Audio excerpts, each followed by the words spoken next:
And the last virtual race that we have is underway with a good reaction time for Alex Albon. Can he do anything with it? No, he can't. He's going to be defending. George Russell off like a rocket into the distance with the McLaren spinning in the middle of the pack there. I think that was Ben Daly going backwards. There's always drama on the first lap. We've had it again. Very nearly a Haas into the wall. And I think Pietro Fittipaldi was just able to gather it together. That's Albon being punted round, and Albon managed to keep it going.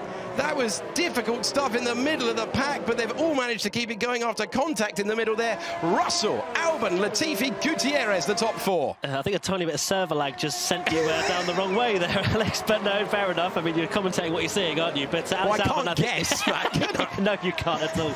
But Alex Albon, absolutely fine and dandy in P2. Can Gutierrez make the move at the chicane? These cars have got quicker and quicker through the year, so it's not a huge braking zone like it once was. He cuts the corner and has the advantage.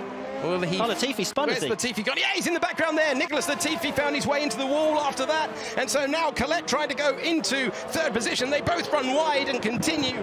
And it's Esteban Gutierrez, after a bit of hair-raising moments, over the chicane. His rival in the wall. He had to squeeze the 17-year-old Brazilian driver there, and he hangs on to move up to P3, but that was not relaxing stuff for him. Meanwhile, on pit exit, it's pretty busy indeed. 3-second time penalty for Alex Albon to make that task even harder.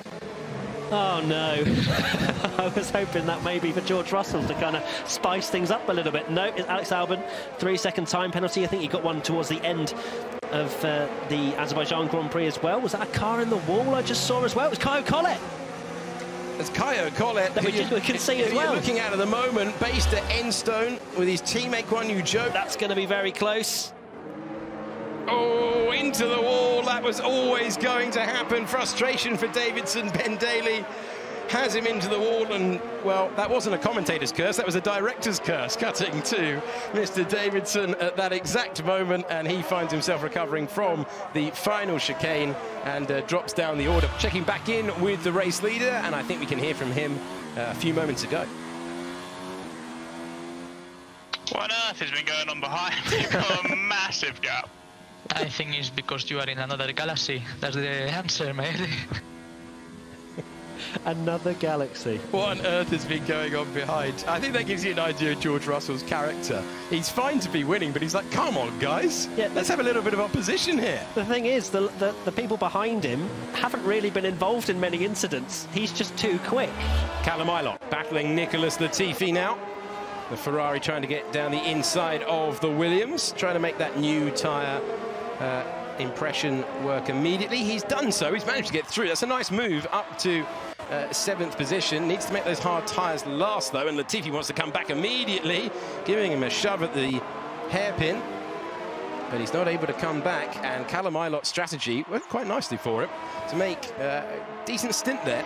But he's under huge pressure right now. Hard tyres, brand new hard tyres. Oh, no, not 3 wide. Oh, not into this chicane. What a move by Ben Daly. Where was that speed? That was incredible stuff. They might all have penalties. Callum Ilott picking up another one as well. But, wow, that was incredible speed. And now Nicholas Latifi gets through as well. So Callum Ilott, who had that track position, falling backwards, and that hard tyre not working for him at this point. But 3 wide momentarily, and somehow the McLaren getting through. Alex, apparently George wants to slow down a bit.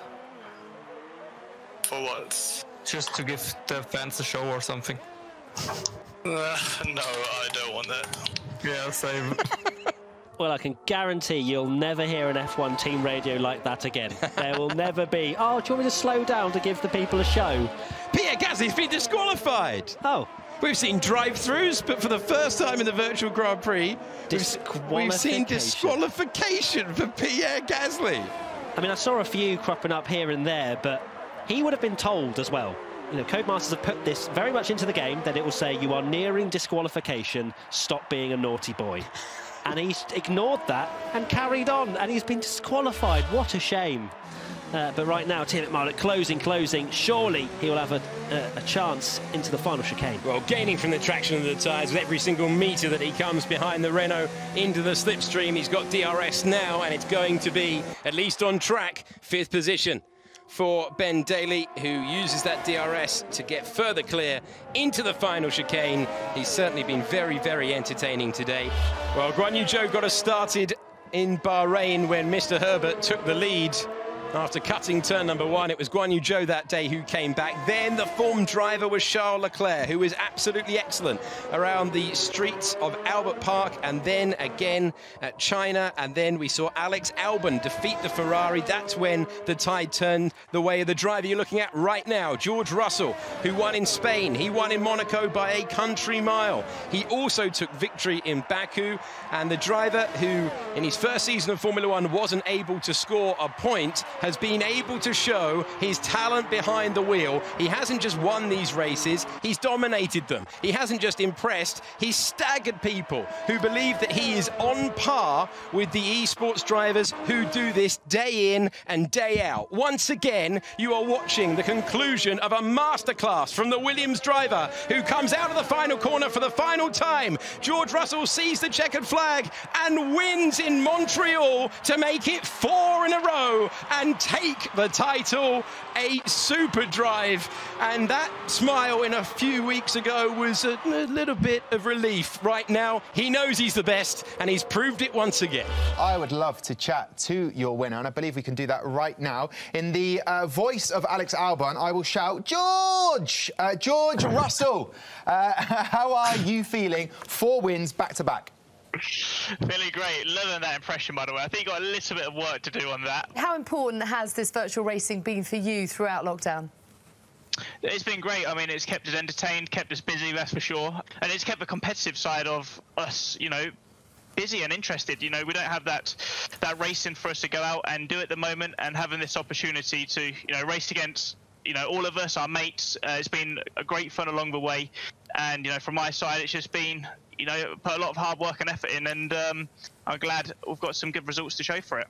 In the beginning, Charles looked like the quick one, and then George has come through and just destroyed all of us. I've just been an average P2 the whole way, which has been, yeah, I mean, average Alex.